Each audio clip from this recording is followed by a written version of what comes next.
Ya, pemirsa, langsung saja kita diskusikan bagaimana kemudian kondisi market dan tentunya strategi investasi untuk Anda bersama dengan equity analyst PT Philips Sekuritas Indonesia, Anugrah Zamzami Nasr. Selamat pagi, Mas Zami. Pagi, Mas Fajar. Apa kabarnya, Mas Zami?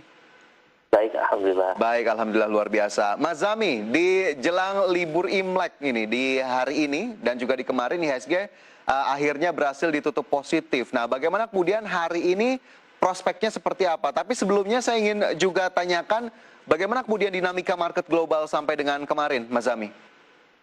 Ya, memang tonnya semalam bursa Wall Street demikian juga dengan Eropa memang agak mix ya. Kelihatannya memang pasar Asia hari ini pun dibuka agak menurun. Pertama memang beberapa pasar saham di Asia memang libur seperti di China, Korea Selatan, Taiwan juga.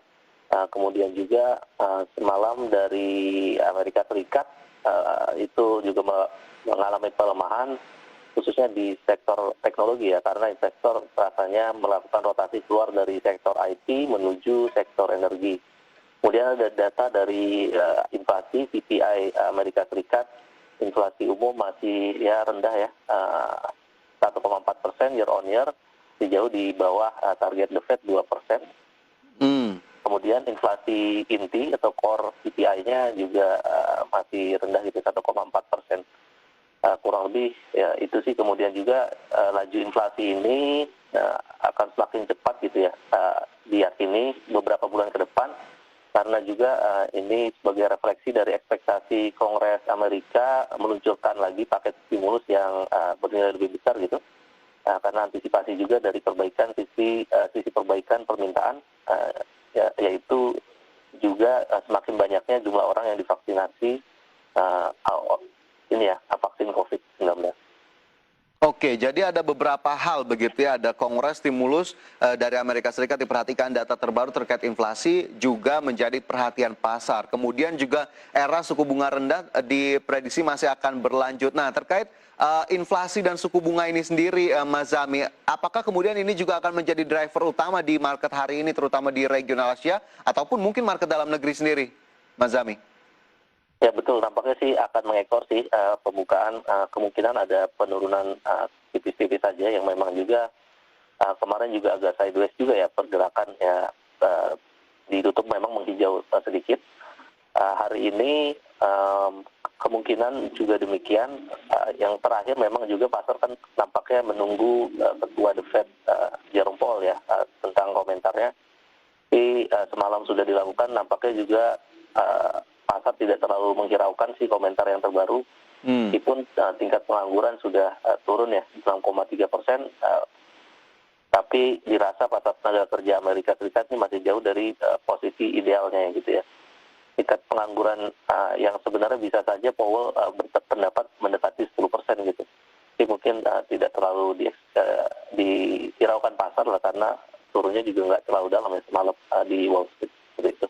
Oke, jadi memang sepertinya pasar tidak terlalu memberikan perhatian lebih begitu ya terhadap pernyataan yang semalam akhirnya dikeluarkan oleh Jerome Powell, chairman dari The Fed. Lantas dari global sendiri masih banyak beberapa hal yang dicermati, data-data sudah ada yang keluar. Dari dalam negeri sendiri bagaimana ini, Mas Zami? Karena kita tahu terakhir memang data yang cukup mendapatkan perhatian adalah rilis GDP di kuartal 4 dan juga di tahun 2020. Tapi belum ada lagi nih data-data lainnya. Apa sebetulnya isu-isu utama dari dalam negeri yang memang masih menarik perhatian pasar sampai sejauh ini?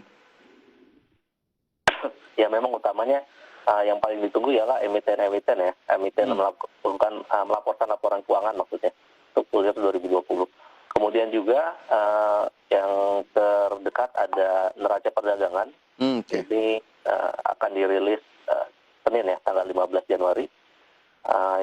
Yang memang juga diperkirakan masih mencatatkan surplus sih, karena juga peningkatan kinerja ekspor dan ya impor juga belum terlalu bertumbuh seperti itu. Oke, ada laporan-laporan emiten, kemudian neraca perdagangan yang juga masih dinanti, bagaimana kemudian perkembangannya sampai dengan bulan Januari terutama. Nah, ini juga terkait laporan-laporan emiten ini juga nanti coba kita ulas lebih lanjut Mas Zami, tapi melihat kondisi yang ada, kemudian posisi indeks harga saham gabungan terakhir begitu yang kemarin ditutup positif di level 6.201.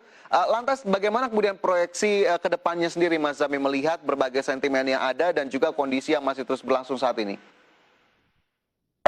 Ya, memang sih saat ini mungkin IHSG sedang masa konsolidasi gitu ya, berusaha breakout daripada level EMA 20-an lah ya, 6200-an itu. Dan kalau kita perkirakan hari ini support 6146, kemudian resistance 6244. Memang mungkin IHSG sedang dalam masa make it or break it gitu ya, karena ini cukup penting gitu ya.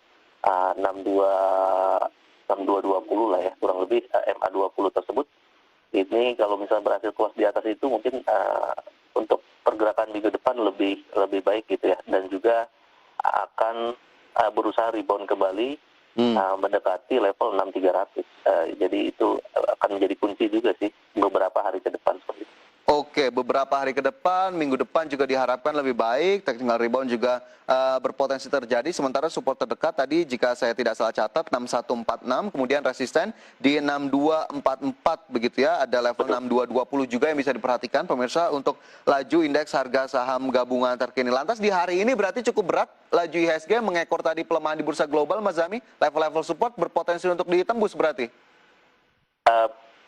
Nampaknya untuk support 6146, 6150 tersebut sih masih intact sih, karena juga pergerakan IHSG mungkin tidak terlalu banyak volatilitas hari ini, yang mengingat juga transaksi memang tidak terlalu besar juga ya seperti hari kemarin. Kemudian juga pergerakan daripada bursa Asia yang besar memang juga libur, jadi kemungkinan juga aktivitas transaksi mungkinnya dari investor global juga tidak terlalu besar seperti itu. Oke. Tapi aksi investor asing masih akan net buy atau tidak ini perkiraannya Mas Zami? Kemarin juga lebih dari 200 miliar net buy begitu yang juga menjadi penopang pergerakan indeks sendiri, dengan aneka industri menjadi sektor yang menguat begitu ya, menjadi pemimpin utama. Hari ini investor asing masih Anda perkirakan kembali melirikah market kita? Ya, investor asing memang kemarin sih 200 miliar juga cukup baik, khususnya di BRI dan Antam, dan kami kira sih masih ada peluang untuk peningkatan net buy asing ini, meskipun memang kelihatannya juga ya belum terlalu tinggi juga ya, karena memang perkirakan mungkin transaksi yang memang biasanya cukup besar gitu ya, seperti hari kemarin dan hari ini mungkin tidak terlalu besar mengikuti hari libur tersebut. Oke, jadi memang potensinya masih cukup besar begitu ya, meskipun nilai transaksinya sepertinya tidak bisa terlalu tinggi. Lantas bagaimana kemudian proyeksi juga dari sejumlah sektor menjelang Imlek begitu ya? Adakah kemudian sektor-sektor yang bisa kita perhatikan, terutama tadi informasinya sudah disampaikan terkait sektor agriculture ataupun kelapa sawit atau CPO. Tapi nanti Mas Zami, ditahan dulu, kita akan jeda sejenak. Pemirsa, jangan beranjak dari tempat Anda, IDX Market Opening segera kembali.